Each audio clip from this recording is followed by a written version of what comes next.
తెలంగాణ భవన్లో కేటీఆర్ మాట్లాడుతున్నారు, లైవ్ లో చూద్దాం. మరి పూర్తి స్థాయిలో 2100కు దాదాపు 200 రూపాయలు తగ్గించి మరి కుంభకోణం చేసి ఈ 4 సంస్థలు ఇంక్లూడింగ్ ఒక బ్లాక్ లిస్టెడ్ సంస్థకు కట్టబెట్టిండ్రు. కట్టబెట్టిన తర్వాత ఇదిగో ఇది సివిల్ సప్లైస్ కార్పొరేషన్ యొక్క శాఖ యొక్క లెటర్. తర్వాత మన కాంట్రాక్ట్ పొందిన సంస్థలకు పెట్టిన కండిషన్ ఏంటంటే 90 డేస్లో 90 రోజుల్లో ఈ 35 లాక్ మెట్రిక్ టన్స్ని లిఫ్ట్ చేయాలి, ప్రభుత్వానికి 7,500 కోట్ల రూపాయల డబ్బులు కట్టాలి. ఇక్కడ విచిత్రం, చాలా విచిత్రం. ఈ నాలుగు సంస్థలు ఏవైతే గ్లోబల్ టెండర్స్లో పార్టిసిపేట్ చేసి దక్కించుకున్నాయో వాళ్ళ యొక్క విధి విధానాలు, ఆ గైడ్ లైన్స్ ప్రకారం, టెండర్ ప్రకారం విధి విధానం ఏంటంటే కేవలం ఆ ప్యాడీని లిఫ్ట్ చేయాలి అంతే. అంత తప్ప వాళ్ళు ఏ లావాదేవీలో కానీ ఇంకో దానిలో కానీ ఇన్వాల్వ్ కావడానికి లేదు. కానీ ఈ నాకాఫ్ అనే సంస్థ చేసింది ఏంటంటే వాళ్ళు చేయవలసింది కేవలం 90 డేస్లో paddy 35 lakh metric tons paddy lift చేసి 7,500 కోట్లు ప్రభుత్వానికి కట్టాలి. వీళ్ళు ఏం చేస్తున్నారు? మిల్లర్లతో నేరుగా ఆర్థికపరమైన లావాదేవీలు, మనీ లాండరింగ్కి పాల్పడ్డారు.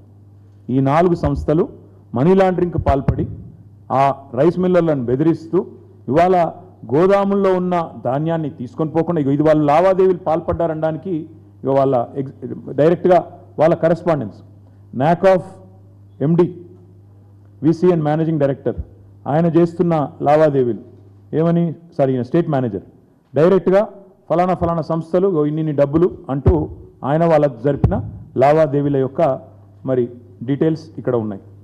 ఇందులో విచిత్రమైన విషయం, వీళ్ళు పాడిందేమో టెండర్ వేసిందేమో 1885 నుంచి 2007 రూపాయలకి. కానీ వీళ్ళు ఏం చేస్తున్నారు? క్వింటాల్కి 2,230 రూపాయలు మీరు చెల్లించాల్సిందే అని చెప్పి రాష్ట్రంలో ఉన్న 4,000 మంది రైస్ మిల్లర్లను ఈ కాంట్రాక్ట్ సంస్థలు 4 ఏవైతే గ్లోబల్ టెండర్ దక్కించుకున్నాయో బ్లాక్మెయిల్ చేస్తూ ఉన్నాయి. ఎందుకు చేయాలా, మీకు ఎందుకు ఇవ్వాలా 2,230 అంటే వాళ్ళు చెప్పే కారణాలు చాలా విచిత్రంగా ఉంది.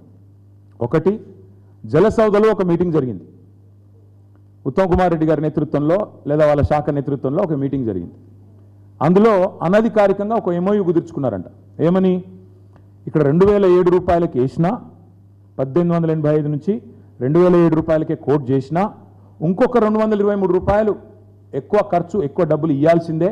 ఎందుకంటే సీఎం పేషీకి ఖర్చు అయింది, ఢిల్లీకి పోవాలి, ఎలక్షన్స్ ఉన్నాయి, కాబట్టి క్వింటాలకు 150 రూపాయల నుంచి 223 రూపాయలు అదనంగా చెల్లించి తీరాలే అని ఒత్తిడి చేస్తూ, మీరు ఒకవేళ కనుక సహకరించకపోతే మీ మీద విజిలెన్స్ దాడులు జరుగుతాయి, GST దాడులు జరుగుతాయంటూ ఇవాళ రాష్ట్రంలోని రైస్ మిల్లర్లను ఈ 4 సంస్థలు మరి భయభ్రాంతులకు గురి చేస్తూ ఉన్నారు. ఇంకొక బంపర్ ఆఫర్ కూడా ఇస్తున్నారు. మీరు కనుక మేము చెప్పినట్టు క్వింటాల్కు 223 రూపాయలు ఎక్స్ట్రా ఇస్తే మేము ధాన్యం లిఫ్ట్ చేయకపోయినా చేసినట్టు మేము కాగితాలు సృష్టిస్తాం, మేము చూసుకుంటాం అని చెప్పి వాళ్ళు క్లియరెన్స్ కూడా ఇస్తామని చెప్పి బంపర్ ఆఫర్లు ఇస్తూ ఉన్నారు ఈ 4 సంస్థలు.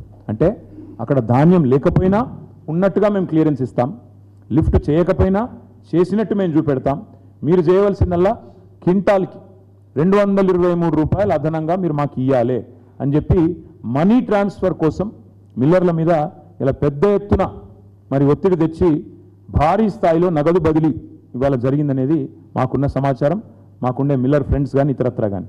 దాదాపు 35 లక్షల మెట్రిక్ టన్నులు ఇంటూ 223 రూపాయలు